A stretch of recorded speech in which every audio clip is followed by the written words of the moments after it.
Interações moleculares. Eu vou contar para você tudo o que você tem que saber sobre os dois principais tipos de interações moleculares, as intramoleculares e as intermoleculares. Bom, por exemplo, nas interações intramoleculares, a gente vai discutir aqui com vocês quando que uma molécula é chamada de molécula polar e quando que uma molécula é considerada uma molécula apolar.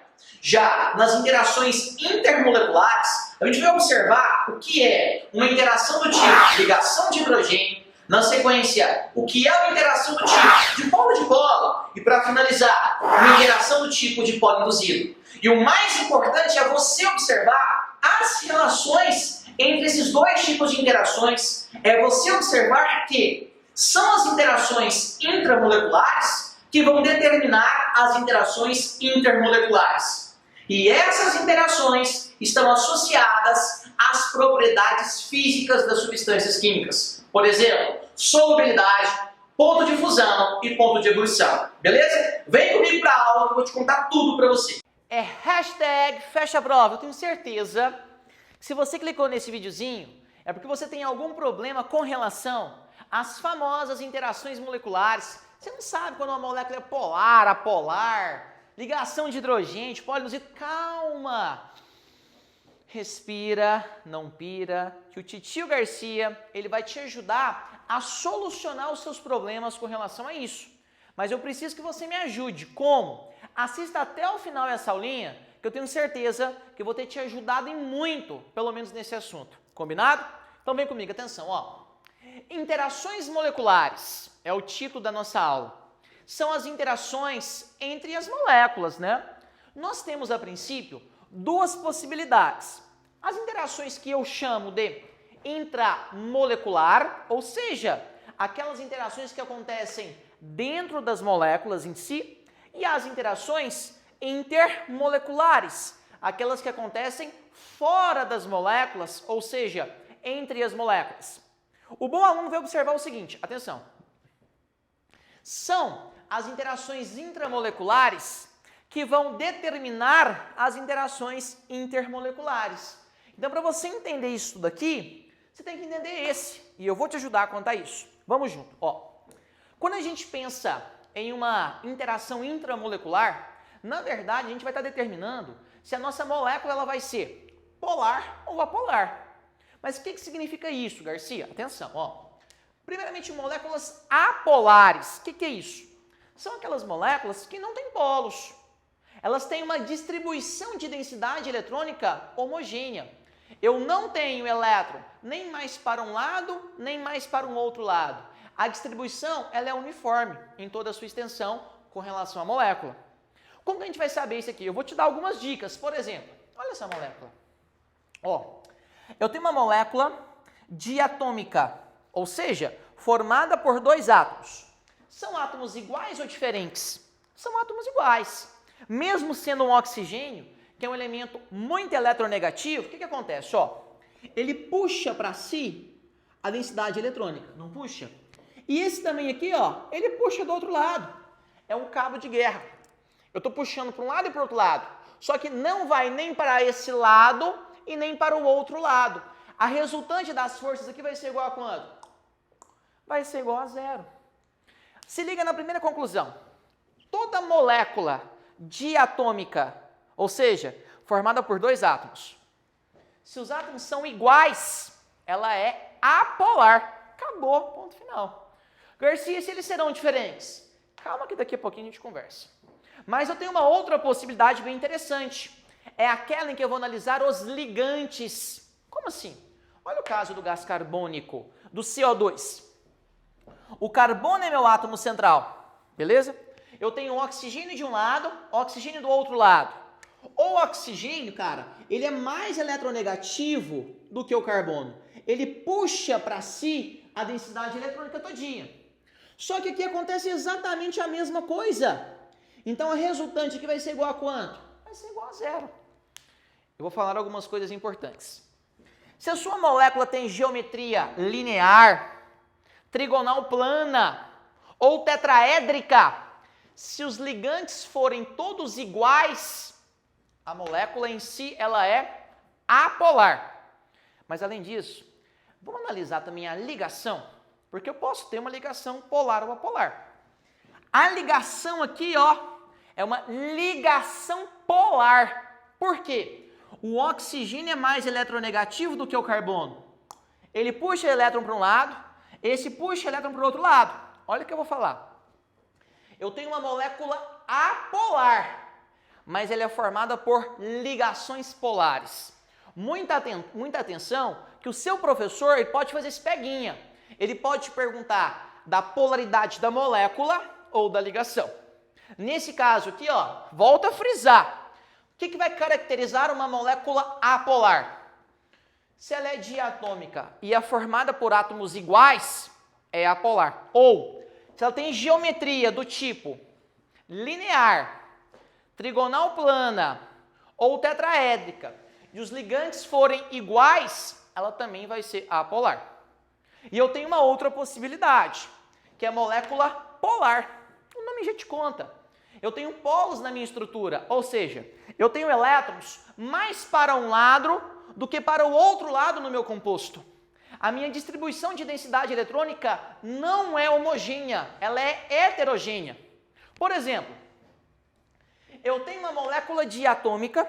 Nesse caso, cara, ó, o flúor, ele é muito mais eletronegativo do que o hidrogênio. Essa região aqui próxima ao flúor está muito negativa. E essa região próxima ao hidrogênio está muito positiva. Eu tenho a formação de polos. A minha molécula, ela é polar. Olha a primeira conclusão. Vamos voltar? Se ela é diatômica, formada por átomos iguais, ela é apolar. E se eles forem diferentes? Ela é polar, pessoal. Não se esqueçam disso. Toda molécula que é diatômica, formada por átomos diferentes, é polar. Ah, Garcia, e como eu analiso a geometria? Eu vou te dar uma dica. A geometria molecular pode influenciar aqui também. Por exemplo, toda molécula que tem geometria angular ou geometria piramidal, ou seja, toda molécula que sobra elétron livre no meu átomo central, ela também é polar. Ou o caso do ozônio. Muita gente pensa assim, poxa, são átomos iguais, é uma molécula apolar. Não, a geometria não deixa. Tudo bem, é uma molécula pouco polar, mas ela é polar. Olha o caso aqui da amônia. Ela é polar por ter uma geometria do tipo angular, mas também porque o nitrogênio ele é muito mais eletronegativo do que os átomos de hidrogênio. Ele vai, ó, puxar. Ele vai atrair para próximo de si os elétrons do hidrogênio. Vai ter uma região aqui em cima muito negativa. E essa região aqui embaixo está muito o quê? Muito positiva. O que caracteriza uma molécula polar. Então, ao resumo. Se a sua molécula é diatômica e os átomos são diferentes, ela é polar. Ou, se a sua molécula tem geometria angular ou piramidal, ela é polar. Tá, Garcia, mas espera, eu entendi, beleza? Para que serve? Vou te contar. É aqui que vai surgir aquela regrinha, semelhante que sobe semelhante. Substâncias polares se solubilizam com substâncias polares. Substâncias apolares se solubilizam com substâncias apolares. Agora, uma substância polar não se solubiliza com uma substância apolar. Por exemplo, por que o etanol se dissolve muito bem na água? Porque tem a polaridade igual, são moléculas polares. Agora, se eu pegar óleo e colocar na água, vai solubilizar? Não, porque tem polaridades que são distintas. Então, qualquer questão sobre solubilidade, a primeira coisinha que você vai analisar é a polaridade da sua substância. Fechou? E solubilidade é uma propriedade física da matéria. São as propriedades químicas que determinam as propriedades físicas, correto? Dando sequência aqui, atenção. Tá, Garcia, e as interações intermoleculares, como funcionam? Eu tenho 3 possibilidades. Eu tenho interação chamada de dipolo induzido, interação chamada de dipolo-dipolo, ou interação chamada de ligações de hidrogênio. Eu vou conversar com vocês sobre cada uma. Atenção, eu vou te ajudar. Como? Se a sua molécula for apolar, ela só tem uma possibilidade, que é a interação chamada dipolo induzido, conhecida também como dipolo instantâneo, ou até mesmo forças de London. É uma interação que eu posso simbolizar por D-ind, dipolo induzido. Por exemplo, ó, eu tenho aqui duas moléculas apolares, F2 e F2. Será que existe força de atração entre essas moléculas? Pô, não tem dipolo, não tem polo positivo e nem polo negativo. A força de atração aqui entre elas é fraca. Tanto que, normalmente, moléculas apolares são gases na temperatura ambiente. Acabou. Tá, Garcia, beleza. Então, peraí. Se a minha molécula ela é apolar, eu posso afirmar que ela é dipolo induzido? Pode. E se ela for polar? Aí, calma. Se ela for polar, ela vai ter uma interação chamada de dipolo-dipolo, ou dipolo permanente, que é o DI-DI. Por exemplo, olha, eu tenho aqui uma molécula, ou duas moléculas, diatômicas, formadas por átomos que são o quê? Diferentes. A região próxima ao cloro está muito negativa, e a região próxima ao hidrogênio está muito positiva. Elas vão se atrair. E essa força de atração aqui, ó, tem caráter mediano, é mais ou menos. Mas atenção, o que acontece? Se na sua molécula, se ela for polar, e ela tiver isso aqui, ó, o hidrogênio ligado diretamente ou ao flúor, ou ao oxigênio, ou ao nitrogênio, surge a famosa ligação de hidrogênio. Eu sempre digo, é o hidrogênio ligado ao fom-fom da buzina, para você identificar, que é uma interação intermolecular super forte, muito forte. Por exemplo, HF. Satisfez a condição? Satisfez, porque ó, no HF eu tenho o hidrogênio ligado ao flúor. Essa interação aqui, ó, negativo, positivo, é uma interação muito intensa, muito forte, que caracteriza um tipo especial de interação do tipo dipolo-dipolo, que nós chamamos de LDH, ligação de hidrogênio. Antigamente chamado de ponte de hidrogênio, tudo bem?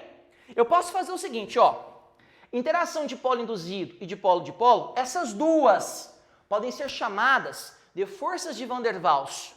E a ligação de hidrogênio é um tipo especial da interação dipolo-dipolo, combinado? Desculpa. O que acontece? Resumão. Se a sua molécula é apolar, ela tem uma interação fraca, chamada de polo induzido.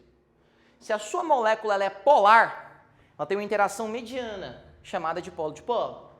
Se ela for polar e tiver o hidrogênio ligado ao FON, ou a flúor, ou ao oxigênio, ou ao nitrogênio, ela tem uma interação forte, chamada ligação de hidrogênio. Combinado?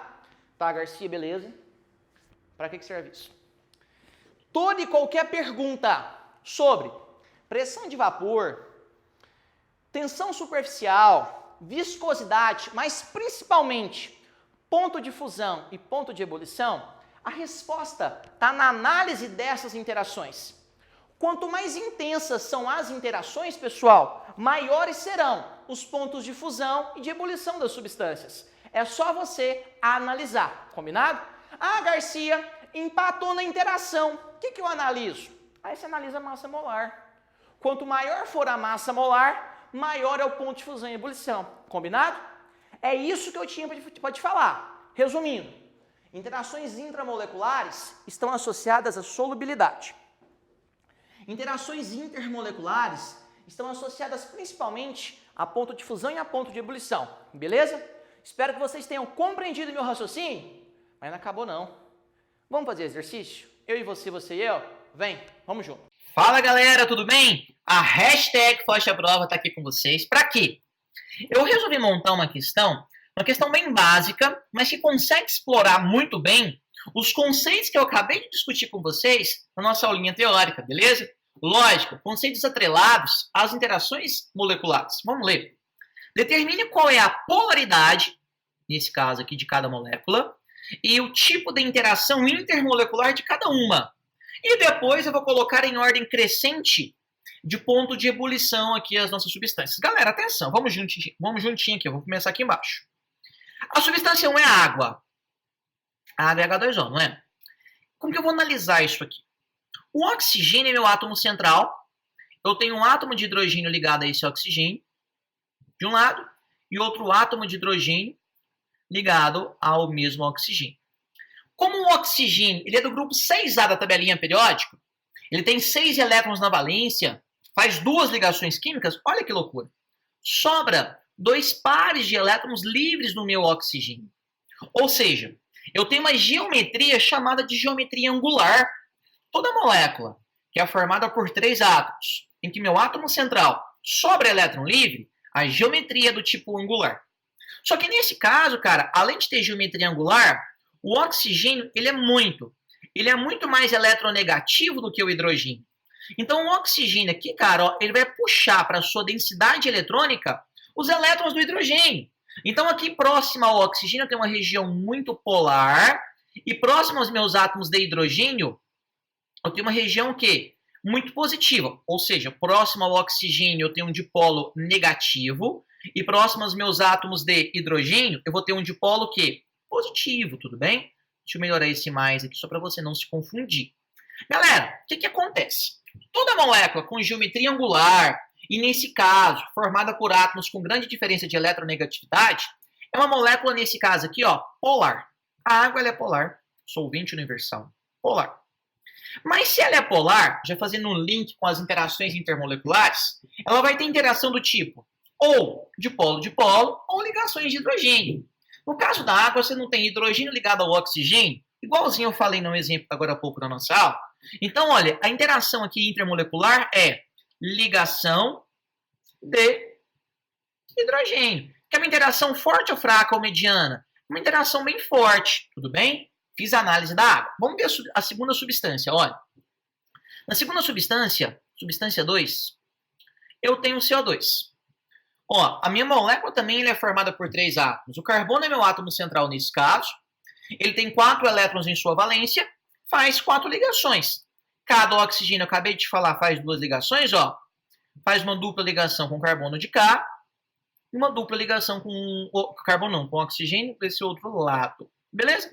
Ó, sobrou elétron livre no meu átomo central? Não, não sobrou. A geometria, se eu tivesse te perguntado, seria geometria linear. Mas nesse caso, cara, olha, o oxigênio ele é muito eletronegativo. Eu tenho aqui uma ligação polar. Essa ligação dupla entre esse carbono e esse oxigênio é polar. Da mesma forma que essa outra ligação dupla aqui, ó, também é uma ligação polar. A resultante das forças vai ser igual a quanto aqui? Vai ser igual a 0, porque os ligantes são iguais. Nesse caso, se a resultante é igual a 0, opa, a minha molécula ela é necessariamente apolar, correto? A interação intramolecular, molécula ela é apolar. Se ela é uma molequinha apolar, só tem uma interação intermolecular possível, que é a dipolo, qual, gente? Dipolo induzido, que é aquela interaçãozinha bem fraca, né, galera? Bem fraquinha. Toda molécula que é polar tem interação do tipo dipolo induzido. Guardem isso, combinado?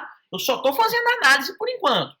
Vamos fazer a análise da terceira substância? Ó, 1, 2, 3. A terceira substância, neste caso, é o H2S. Se for em solução aquosa, é o ácido sulfídrico. Se for um gás, é o sulfeto de hidrogênio. O enxofre é meu átomo central.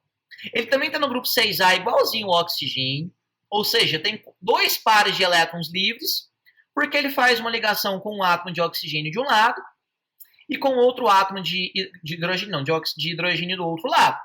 Mais uma vez aqui, ó, olha o que acontece. A minha geometria, a geometria nesse caso é do tipo angular também, porque no meu átomo central sobrou o par de elétron livre. Toda molécula com geometria angular, galera, você já pode afirmar, sem medo de ser feliz, que ela é polar.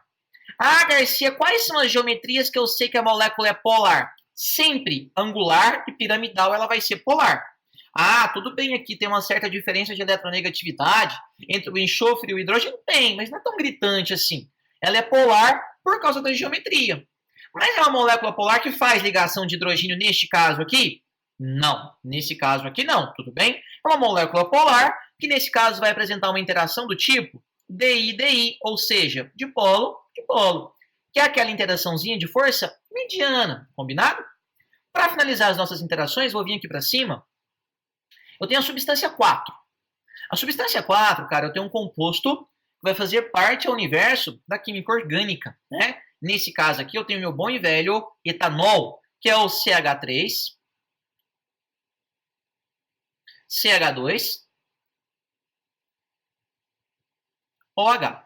Aí você fica com aquela dúvida, né? Nossa, como é que eu vou saber se é polar ou se é apolar? Galera, ó, nesse composto orgânico, eu tenho um átomo de oxigênio, ou seja, ele pertence a uma função oxigenada. Normalmente são substâncias polares. Mas é só você lembrar daquela regrinha, semelhante que sobe semelhante. O etanol, ou o álcool etílico, ele vai se misturar bem na água? Vai, porque a água é polar. Se a água é polar, o etanol também vai ser o quê? Uma substância polar. Nesse caso, ele vai ser polar porque ele tem a hidroxila. Essa hidroxila denuncia um alto índice de deslocamento de densidade eletrônica, porque o oxigênio ele é muito eletronegativo, combinado? É uma substância polar, como eu tenho o hidrogênio ligado diretamente, nesse caso, ao oxigênio, ele também faz ligação de hidrogênio, beleza? LDH. Ó, eu analisei então já qual é o tipo de polaridade de cada molécula. Eu também analisei a princípio qual que é a interação intermolecular. O exercício pede para a gente colocar aqui em ordem crescente de ponto de ebulição, ou seja, do menor para o maior. Qualquer questão que faça referência a ponto de fusão e a ponto de ebulição, a resposta, pessoal, está nas interações moleculares. Nesse caso aqui, olha o que vai acontecer. A substância com menor ponto de ebulição vai ser a substância 2. Por quê? Galera, é a única molécula apolar. É a única molécula com interação do tipo dipolo induzido, que é a interação mais fraca. Depois da substância 2, que é o gás carbônico, vai vir quem? Pô, a molécula que tem interação dipolo-dipolo, que é aquela interação de um caráter de força mediano. É a substância número 3. Nesse caso aqui, o H2S, o ácido sulfídrico, vai ter um ponto de ebulição um pouco maior do que do CO2. Aí vem agora aquelas substâncias que fazem o quê? A famosa ligação de hidrogênio. Eu tenho um empate, nesse caso, entre a água e entre o álcool aqui correspondente. Galera, aí vamos lembrar da seguinte situação. Você sabe qual que é a temperatura de ebulição da água? É por volta de 100 graus Celsius a 1 atm de pressão. A do etanol é um pouco menor do que 100 graus Celsius. Por quê? Porque o etanol ele tem essa parte aqui, ó, que é uma parte hidrocarbônica. Essa parte hidrocarbônica, ela vai ser responsável por uma fraca força atrativa entre as moléculas de etanol. Sendo assim, ó, a minha próxima molécula é a molécula número 4, e aquela que vai ter o maior ponto de fusão e ebulição, nesse caso, vai ser a água, vai ser a substância número 1. Coloquei aqui pra gente, ó, em ordem crescente. Então ficou 2, 3, 4 e 1. Sempre lembrando a seguinte circunstância, ó. Qualquer pergunta sobre ponto de fusão e ponto de ebulição, o primeiro ponto a ser observado é a interação intermolecular. Quanto mais intensa é essa interação intermolecular, maiores serão os pontos de fusão e ebulição. Beleza? Espero que você tenha compreendido meu raciocínio nessa questão. É só um resumão mesmo, só para fazer você, meu leão da montanha, minha leoa, sagarana bonitinho, gotojinho, a gabaritar a sua provinha de química sobre interações moleculares. Beleza? Um abraço, até daqui a pouco. Valeu! E o melhor de tudo, eu deixei para o final. Eu vou fazer você ganhar tempo. Por quê? Eu condensei horas de estudo, pessoal. Nome de curso que está descrito aqui no link abaixo. Dá uma olhadinha na descrição. Nesse mini curso, pessoal, sobre interações moleculares, você vai contar, é óbvio, com videoaulas feitas por mim, com quadros sobre os resumos dessas interações, com resolução de exercícios e, é lógico, com listas de exercícios para você simplesmente gabaritar toda e qualquer questão no universo das interações moleculares. É feito de pai para filho. Pega na minha mão aqui, ó, dá uma olhadinha lá embaixo agora, você não vai se arrepender. Sabe por quê? Está extremamente barato. Loucura, loucura! Parem as máquinas. Dá uma olhadinha agora, valeu? Obrigado pela atenção e até mais. Abraço.